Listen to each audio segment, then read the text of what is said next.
Shri Venkateswara gold తాకట్టులో ఉన్న మీ బంగారాన్ని విడిపించి కొనబడును.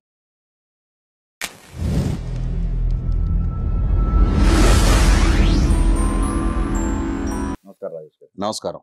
రాజేష్ గారు, పవన్ కళ్యాణ్ గారు హెలికాప్టర్ వేసుకొని ఒక చోటికి వెళ్ళిపోయి కాఫీ తాగొచ్చారు. మళ్ళీ విమానం ఎక్కి ఇంకో చోటికి వెళ్ళిపోయి ఏదో టిఫిన్ చేసి వచ్చారు. ఇవన్నీ ఆయన పైన ట్రోల్స్ అవుతున్నాయి గత 2-3 రోజుల నుంచి మీరు గమనించినట్టయితే.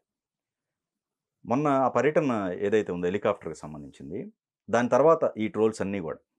కానీ ఫైనల్గా ఏమైంది, 32 ఎకరాలకు సంబంధించింది బయటపడింది. ఈ కేసు కూడా నమోదైంది. అయితే ఒక పక్కన మిథున్ రెడ్డి గారు కూడా చెప్తున్నారు, బహిరంగ క్షమాపణ కోరుకుంటున్నారు. ఆయన మేమే తప్పు చేయలేదు, ఏనుంటే సాక్ష్యాలు బయట పెట్టండి అని చెప్పేసి కోరటం జరుగుతుంది. ఆయన అసలు ఏంటి పూర్తి వివరాలు చెప్పండి. ఇప్పుడు వాస్తవంగా చిత్తూరు జిల్లా పులిచెర్ల మండలం మంగళంపేట గ్రామం. ఈ గ్రామ పరిధిలో అడవి మధ్యలో సర్వే నెంబర్ 195 అండ్ 196, ఈ 2 సర్వే నెంబర్లకు సంబంధించి 27 ఎకరాల పట్టాభూమి ఉంది.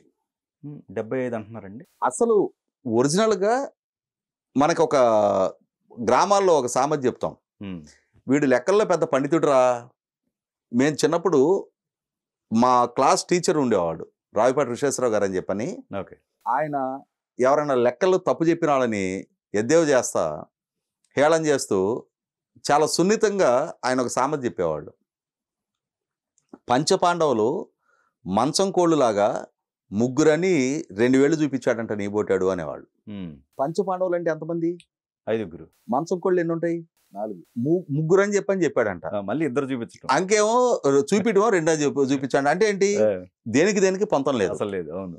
ఇప్పుడు ఈ పెద్దిరెడ్డి రామచంద్రారెడ్డి అండ్ ఫ్యామిలీ వీళ్ళ ద్వారా ఆక్రమణకి గురైంది అని చెప్పని చెప్పబడుతున్న అటవీ భూమి, దీని లెక్కల్లోకి వెళ్తే కూడా మనకి ఇటువంటి వాస్తవాలే చాలా స్పష్టంగా కనిపిస్తాయి. అసలు సిసలు ఆ 2 సర్వే నెంబర్ల విలేజ్ మ్యాప్ ఉంటుంది కదా, ఆ విలేజ్ మ్యాప్లో ఆ 2 సర్వే నెంబర్ల ఎక్స్టెంట్ ఎంత ఉంటుంది కదా, అడవి మధ్యలో 2 సర్వే నెంబర్లు పట్టాభూములు వచ్చినాయి. ఎలా వచ్చినాయో ఏంటో అది ఆ రెవెన్యూ రికార్డ్స్లో అడవి మధ్యలో 2 సర్వే నెంబర్లు పట్టాభూములు ఎలా రాగలిగినాయి అనేది అది వేరే చర్చ. కానీ 2 సర్వే నెంబర్లు అయితే పట్టాభూములు ఉన్నాయి. ఆ పట్టాభూముల్ని ఆ పట్టాభూముల యజమానుల నుంచి పెద్దిరెడ్డి రామచంద్రారెడ్డి కుటుంబం కొనుగోలు చేశారు.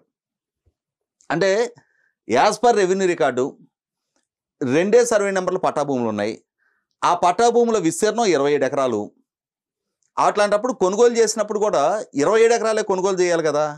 కానీ వీళ్ళ అదృష్టం బాగుండి ఆ రిజిస్ట్రేషను, ఆ సబ్ రిజిస్టారు 27 ఎకరాలు మాత్రమే ఉన్న పట్టాభూముల్ని 45 ఎకరాలకు రిజిస్ట్రేషన్ చేయించారు. ఎలా సాధ్యం? ఇప్పుడు ఆ సర్వే నెంబరు ఎక్స్టెంట్ 27 ఎకరాలు, వీళ్ళు 45 కావచ్చు. అంటే వీళ్ళకున్న రాజకీయ నేపథ్యం, సుదీర్ఘకాలంగా వీళ్ళే అక్కడ పెత్తనం చెలాయిస్తూ ఉన్నారు. వీళ్ళు సబ్ రిజిస్టార్ని గదివితే, హోంకరిస్తే సబ్ రిజిస్టార్ పడిపోయి ఉండొచ్చు. వీళ్ళు దాన్ని 45 ఎకరాలకు రిజిస్ట్రేషన్ చేయించారు. అంటే పంచపాండవుల నుంచి మంచం కోళ్ళకి వచ్చింది. ఈ 45 ఎకరాలు రిజిస్ట్రేషన్ అయింది కదా, పాస్బుక్లు ఆన్లైన్ ఎన్ని ఎకరాలకు కావాలి? అయితే 45కి కావాలి. కానీ ఇక్కడ 76 ఎకరాలకు ఆన్లైన్ అయింది. ఇంకా సూపర్. అంటే ఏంటి, 2కి వచ్చారు, ముగ్గురికి వచ్చారు. ఫిజికల్ పొజిషన్ 104 ఎకరాలు ఉన్నారు. అంటే ఇద్దరికి వచ్చింది, 2000కి వచ్చింది. అంటే ఏ ఒక్కదానికి పొందడం లేదు, అంతే కదా. ఒరిజినల్ పట్టా ఆ సర్వే నెంబర్ల ఎక్స్టెంట్ 27 ఎకరాలు, సేల్ డీడ్ 45 ఎకరాలకి అయింది. ఆన్లైన్ రిజిస్ట్రేషన్, ఆన్లైన్లో రికార్డ్స్ 76 ఎకరాలకు సంపాదించారు. కబ్జా 104 ఎకరాల్లోకి వచ్చారు.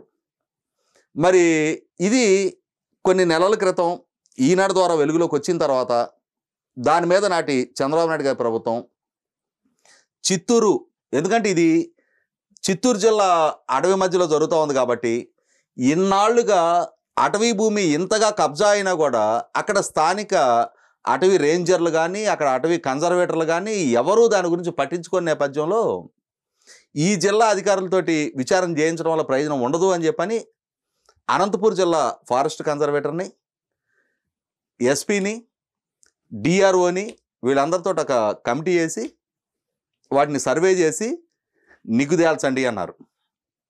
అప్పుడే పెద్దిరెడ్డి రామచంద్రారెడ్డి వాళ్ళ కొడుకు మిథున్ రెడ్డి వీళ్ళందరూ ప్రెస్ మీట్లు పెట్టారు. అక్కడ మేము ఫామ్ హౌస్లు కట్టుకోవటం ఏంటి, అక్కడ పనిచేసే మా పనోళ్ళ కోసం వాళ్ళ నివాసం కోసం 3 అంతస్తుల బిల్డింగ్ కట్టామని చెప్పారు. వాస్తవంగా ఆ రోజుల్లోనే ఆ విలేకరులు ఏరియల్ వ్యూ మీకు దాని గూగుల్ మ్యాప్స్ తీసుకురాగలిగారు, దాని చుట్టూ ఉన్న ఫెన్సింగులతో సహా. అన్నిటికన్నా ముఖ్యంగా అటవీ మధ్యలో నుంచి అక్కడ ఊర్లు లేవు, కనీసం వలకాలు కూడా లేదు, ఆ ఊరికి సంబంధించిన శ్మశానం కూడా లేదు. కానీ ఈ పెద్దిరెడ్డి రామచంద్రారెడ్డి గారి ఫామ్ హౌస్కి ప్రభుత్వ నిధులతోటి బ్లాక్ టాప్ రోడ్డు వేయించుకున్నారు 5 కిలోమీటర్ల పొడవున. అంటే ఈయన పొలం ఉంది కాబట్టి, వీళ్ళ వాహనాలు వెళ్ళాలి కాబట్టి కోట్ల రూపాయల ప్రభుత్వ నిధులతోటి రోడ్డు వేయించుకోగలిగారు. అంటే ఒక తప్పు గురించి భయపడినప్పుడు 10 తప్పులు చేస్తే ఏంటి, 100 తప్పులు చేస్తే ఏంటి? అడవిని కబ్జా పెట్టాం, మా చేతిలో అధికారం ఉంది, యంత్రాంగం ఉన్నారు, మా ఆదేశాలు పాటించే అధికారులు ఉన్నారు, మేము ఆదేశాలు ఇస్తాం, మాకు సంబంధించిన ఫామ్ హౌస్ కాబట్టి వాళ్ళు రోడ్లు వేసేస్తారు. అదే ఆ చుట్టుపక్కల గ్రామాలకో ఆ చుట్టుపక్కల పల్లెలకో ఏదైనా రోడ్లు ఏమనండి, రైతులకు సంబంధించిన పొలాలకు రోడ్లు ఏమనండి, వాళ్ళు మాత్రం గుంటల్లో గోతుల్లో తిరుగుతూనే ఉండాలి. కానీ ఈయన మరి వడ్డించేవాడు తనవాడైతే కడబంతనున్న అందుతుంది అంటారు కదా, ఈయనే మంత్రి కాబట్టి ఆ పొలానికి రోడ్డు కూడా వేయించుకోగలిగారు. ఆ మధ్య చాలా విస్తృతంగా ఇది చర్చనీయాంశంగా మారింది. ప్రభుత్వం ద్వారా నియమించబడ్డ విచారణ కమిటీ ఇక్కడ కబ్జా జరిగింది అని చెప్పని రిపోర్ట్ కూడా ఇవ్వడం జరిగింది. అంటే ఇప్పుడు నిన్న చలపతిరావు గారు ఫారెస్ట్ డిపార్ట్మెంట్ ప్రిన్సిపల్ సెక్రటరీ ఆయన ప్రకటించారు. అంటే ఆన్లైన్ రికార్డు 76 ఎకరాలకు ఉంది, అక్కడ ఫిజికల్ పొజిషన్ 104 ఎకరాలకు ఉన్నారు కాబట్టి 38 ఎకరాలు సుమారుగా కబ్జాలో ఉన్నారు అని చెప్పని వాళ్ళు ఒక ప్రకటన చేశారు. అది కూడా తప్పు. వాస్తవంగా నేను ఇందాక చెప్పినట్టుగా ఇంకా మూలాల్లోకి వెళ్తే ఆన్లైన్ రికార్డు కాదు వాళ్ళు వెరిఫై చేసుకోవాల్సింది. అసలు అక్కడ ఒరిజినల్ పట్టా భూములు ఉన్న సర్వే నెంబర్ల విస్తీర్ణం ఎంత? అది 27 ఎకరాలే. ఓకే, 27 ఎకరాల నుంచి 104 ఎకరాలు కబ్జాలోకి వచ్చారంటే 77 ఎకరాలు వాళ్ళు కబ్జా చేశారు. ఆన్లైన్ రికార్డులు ఎందుకంటే ఇక్కడ ఒరిజినల్గా ఉన్న ఎక్స్టెంట్కి, రిజిస్ట్రేషన్ అయిన ఎక్స్టెంట్కి, ఆన్లైన్ అయిన ఎక్స్టెంట్కి, కబ్జాలో ఉన్న ఎక్స్టెంట్కి దేనికి ఒకదానికొకటి పొంతం లేదు. అట్లాంటప్పుడు ఆన్లైన్ అయ్యి ఉన్న దాని వరకు ఎలా పరిగణలోకి తీసుకుంటారు? ఇవాళ ఆ స్థాయి అధికారి ఒక ప్రకటన చేసేటప్పుడు ఇంకా మూలాల్లోకి వెళ్ళి అసలు అక్కడ పట్టా భూముల విస్తీర్ణం ఎంత అనేది నిర్ధారణ చేసుకొని దాని మీద ప్రకటన ఇవ్వాలి. అంటే ఇప్పుడు ఏమనిపించింది అంటే మన దగ్గర మనకి ఉన్న ఒక జాడ్యం ఏంటి అంటే ఏముంది, 30 ఎకరాలే కదా కబ్జా చేసిందంటారు. ఇవాళ 3 సెంట్లు ఇళ్ల స్థలం లేక చనిపోయిన వాళ్ళని కొంతమందిని ఎక్కడ పెట్టాలో కూడా అద్దెకు ఉన్న ఇళ్లలో వాళ్ళని రానివ్వరు, చనిపోయిన వాళ్ళని బాడీని తీసుకురానిరు. సత్రాల్లో అక్కడ ఇక్కడ లేదంటే డైరెక్ట్ శ్మశానానికి తీసుకెళ్తున్న కుటుంబాలు ఉన్నాయి.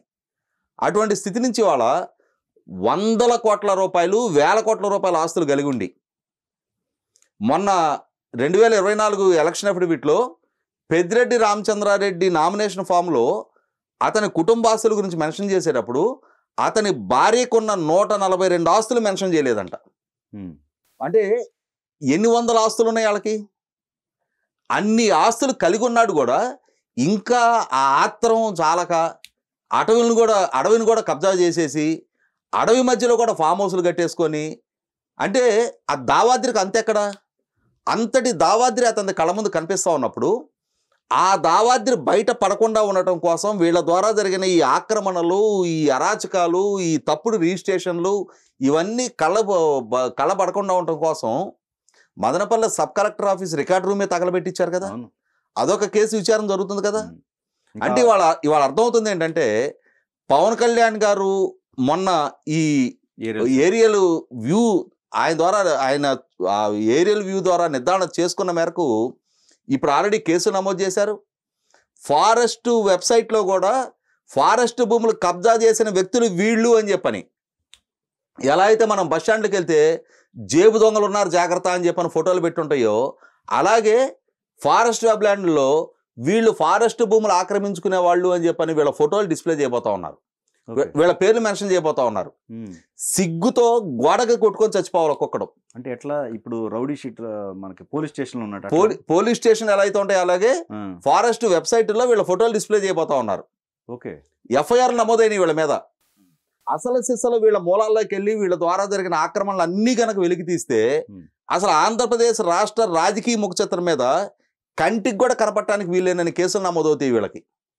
ఇవాళ ఏదో ఒక మద్యం కుంభకోణంలో పెద్దిరెడ్డి మిథున్ రెడ్డి కొద్ది రోజులు జైల్లో ఉండి బయటకు వచ్చాడు తప్ప ఇంకా రామచంద్రారెడ్డి, ద్వారకానాథ్ రెడ్డి పెద్ద మనుషులుగానే చలామణవుతున్నారు.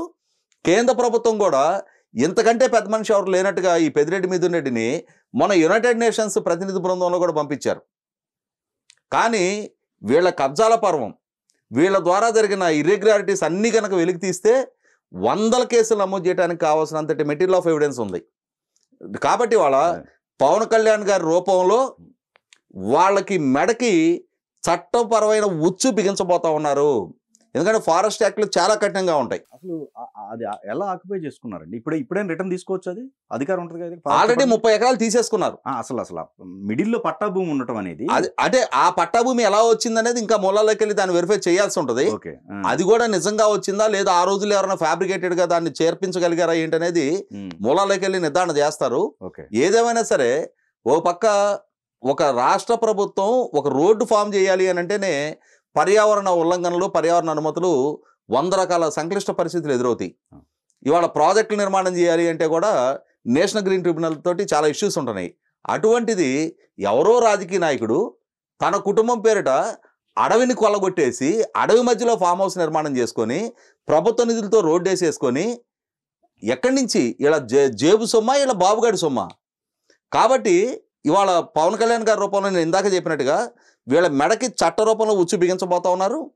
ఇటువంటి ఈ అక్రమాలు ఇవాళ ఇది మన పెద్దిరెడ్డి మిథున్ రెడ్డి ఆ అరెస్టు తోటి వీళ్ళ పతనం మొదలైంది.